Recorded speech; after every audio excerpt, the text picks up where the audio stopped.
Dans la question 10, le calcul de l'intégrale proposée via les primitives visuelles n'est pas évident.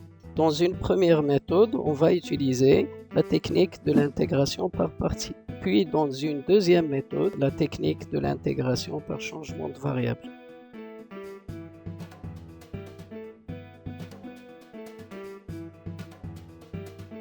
Notons I cette intégrale et prenons U de x, c'est ln de 1 plus x moins ln de x, et v' de x, c'est 1 sur x carré. On obtient U' de x, c'est 1 sur 1 plus x moins 1 sur x, et une primitive de 1 sur x carré, c'est moins 1 sur x.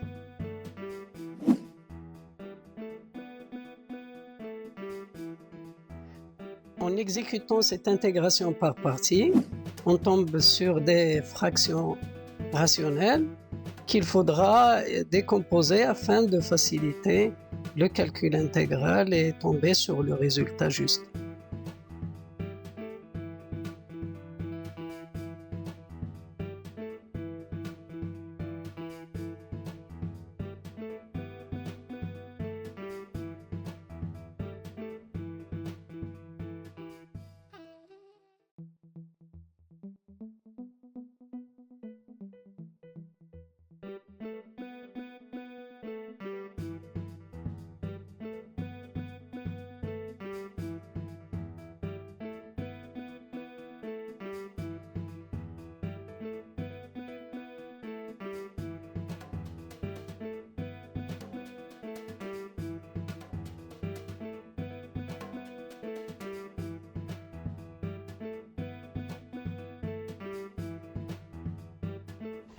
Le choix C est donc la réponse juste pour cette question.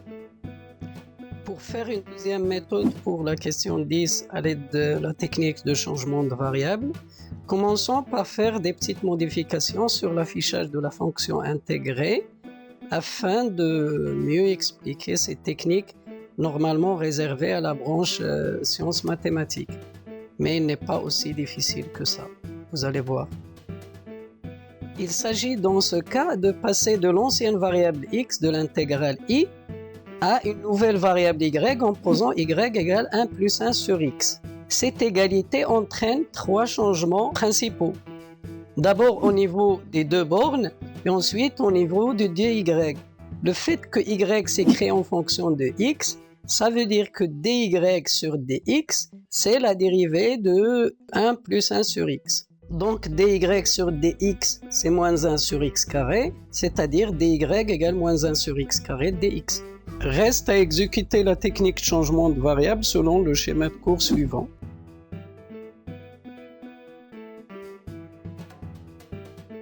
Notre intégrale change totalement d'affichage. On tombe sur moins l'intégrale de 2 à 3 demi de ln de y dy.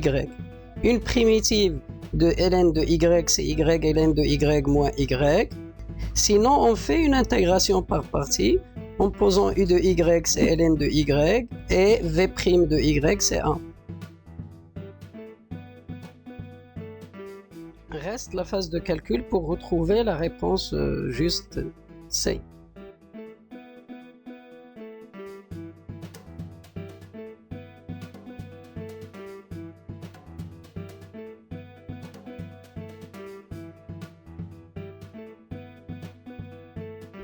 Dans la question 11, on retrouve une intégrale parmi les classiques de l'année de terminale et que l'on fait habituellement à l'aide d'une double intégration par partie. Je vous laisse le soin de poursuivre le calcul de cette intégrale et de retrouver la réponse adéquate à la fin de la solution.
Dans la question 12, on a affaire à une suite dont le terme général IN est une intégrale qui dépend de n.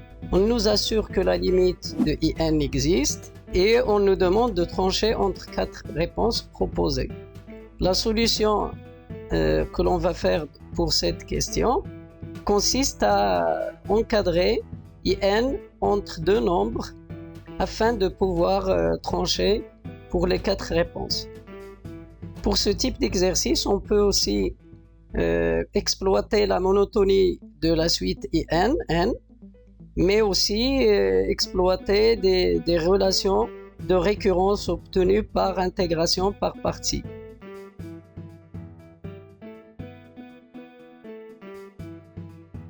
À l'aide des propriétés des intégrales et ordres, on démontre que la suite IN est minorée par 1/2 et majorée par 1.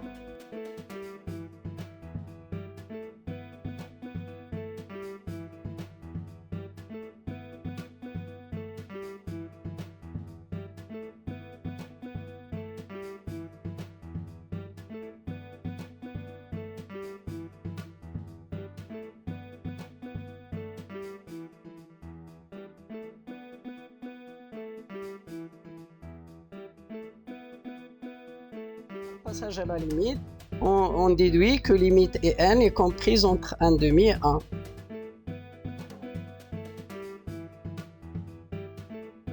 Ce qui nous permet de déduire que limite IN ne peut être ni 1/4, ni 2, ni l'infini, donc c'est 1.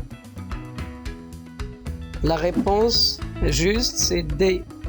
دمتم في رعاية الله وإلى اللقاء.